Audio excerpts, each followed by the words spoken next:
Tunamulika habari za kisiasa hii leo ambako mwanadada Mange ameunga mkono kauli ya Lema baada ya spika wa zamani Tulia Ackson kuposti Akimba wimbo wa kutubu. Karibu mtazamaji, jina langu ni Official Rose D, ukiniita hivyo inapendeza, na hii ni Biomedia, sehemu pekee unayojipatia habari zote, udaku, michezo na burudani, habari za kisiasa na matukio ya kijamii. Mange ameunga mkono kauli hiyo, na ilikuwa ni siku ya jana kupitia akaunti yake ya Instagram.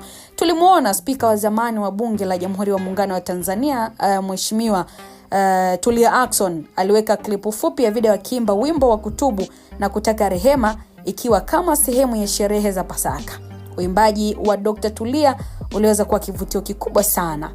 Video hiyo iliweza pia kuweka alama, aliweka kwenye peji mwingine na mbunge wa zamani wa Chadema God Bless Lema, ambaye alitumia video hiyo ya Dr. Tulia kuwataka watu kuomba rehema na kuwa na tabia ya kutafuta toba kwa makosa yao. Lema alitoa wito wa kutubu na kuacha njia mbaya, akisisitiza kwamba rehema na mwanzo mpya vinaweza kufikiwa kama mtu anabadilika.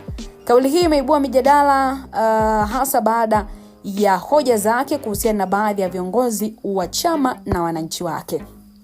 Lema pia katika ujumbe wake wa hivi karibuni kupitia Twitter amesisitiza kuwa moyo unaonyenyekea hupata neema, lakini moyo mgumu hujifungia mlango wa rehema. Kauli hii inagusa kisiasa na kiroho, huku akiwashirikisha Watanzania kuwa kurekebisha tabia za uovu kunafungua mlango wa baraka.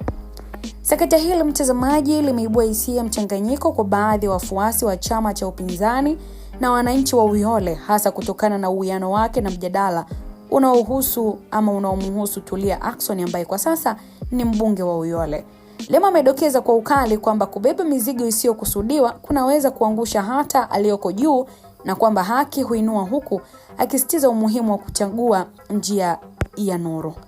Kauli hiyo ya Lema inakumba kigezo cha uhakika wa siasa na kimaadili, ikionyesha kwamba viongozi na wananchi wote wanapaswa kuzingatia matokeo ya tabia zao. Wito wake wa kubadili njia mbaya ni mchanganyiko wa kipaji na kisiasa na ujumbe wa kiroho, akihimiza ujasiri na uhuru wa kiroho kama msingi wa maendeleo binafsi ya jamii.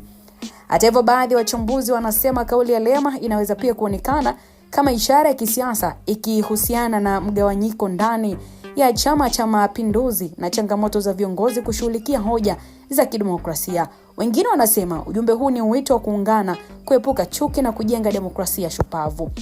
Kwa sasa wananchi wa Uyole na wafuasi wa Chadema wanaangalia kwa makini hatua zinazofuata, huku wakiwa na shauku ya kuona kama wito huo wa Lema utaamsha mabadiliko halisi au utabaki kuwa kauli ya msukumo wa kiroho tu. Na kwa Lema ujumbe wake ni wazi: rudini katika kweli, chagueni nuru na kuepuka giza lisilo na ahadi ya kesho. God Bless Lema ameweka wazi kuwa tubu, badilika na heri ya Pasaka ni ujumbe usio na shaka, na kwamba uhakika na rehema vinaambatana na moyo unaonyenyekea. Lakini baada ya Lema kufunguka hayo kupitia video yake ambayo ni ya spika wa zamani wa bunge Tulia Ackson, naye kuiposti wakati anaimba wimbo wa kutubu, tumemwona mwanaharakati Mange Kimambi kupitia Mange Kimambi hapo na ukurasa wake wa X zamani kama Twitter, aliunga mkono ujumbe wa Lema kwa kusema kuwa Lema yupo sahihi. Huu ni wakati wao wa kutubu viongozi baada ya misiba kuwa inawaandama kutokana na walioyafanya 25 mwezi Oktoba. Lakini pia Mange amedai kuwa bado mengi yatawakuta kama wasipotubu. Kwa upande wa Tanzania wamemvaa kiukweli Mange, hawajamwacha salama pamoja na Lema, kwa kudai kuwa kila mtu wa serikali akifanya jambo wao lazima walitafsiri tofauti. Kwa nini? Wanataka madaraka kiunguvu, wasubiri wakati wao ufike, kama Mungu amepanga watapita na kuwa watawala, lakini sio kuwa wanafosi. Lakini pia wadau wamemuomba Mange kuachana na swala la kuiandama serikali ya Tanzania, maana analolitaka kwa sasa halitaweza kutimia kamwe. Mtazamaji, ninatamatisha maoni yako katika hili juu ya yale ambayo yanaendelea. Wewe ambao unatazama Biomedia, unadhani wimbo wa kutubu alioposti Akimba Mheshimiwa Tulia Ackson una maana gani kweli?